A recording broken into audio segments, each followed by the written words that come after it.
Naging malawak ang pagbaha sa Mindanao dahil sa Bagyong Basyang. Ayon sa Pag-asa, nalampasan pa ng Bagyong Basyang ang 100-year return period level ng ulan sa Northern Mindanao. Si Rod Lagusad sa detalye.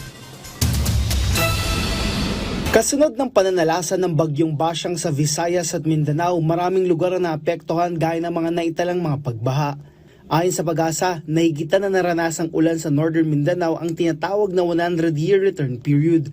Ibig sabihin sa anumang taon ay may 1% na posibilidad na mangyari ang ganitong extreme rainfall event o maaring mas matindi pa rito.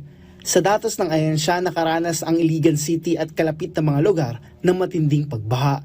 Ayon sa Pag-asa, bago pa ang paglandfall ng bagyo ay nakakaranas ng malakas na pag-ulan ng bahagi ng Northern Mindanao.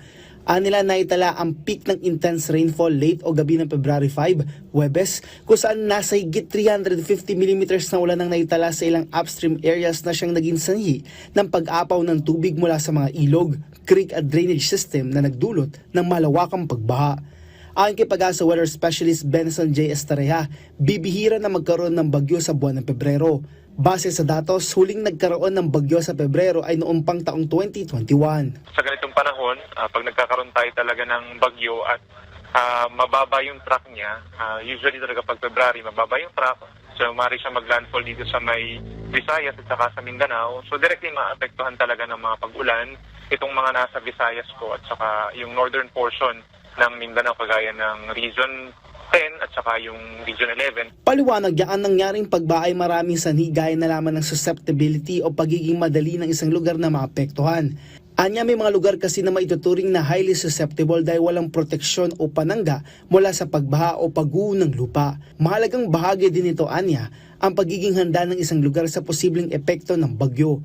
Mula sa tropical storm category, humina ang bagyo at kalauna ay naging low pressure area. Yung interaction ng bagyo sa lupa naging matagal din kaya hindi na-sustain yung kanyang lakas and nakakontribute talaga yun sa paghina niya.